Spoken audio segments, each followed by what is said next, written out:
Man könnte denken, Sonnenkollektoren oder Windmühlen, die Energie der Sonne nutzen, um Photovoltaikzellen aufzuladen, die Kraft des Windes nutzen, um unsere Häuser zu erleuchten.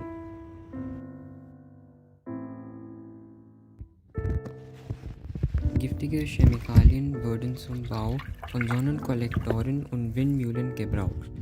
Hinzu kommt ihre durchschnittliche Lebensdauer von 25 Jahren. Die Folge: eine Anhäufung von biologisch nicht abbaubaren Abfallteilen und eine verstärkere Nutzung fossiler Brennstoffe. Hier schließen sich die Kreise.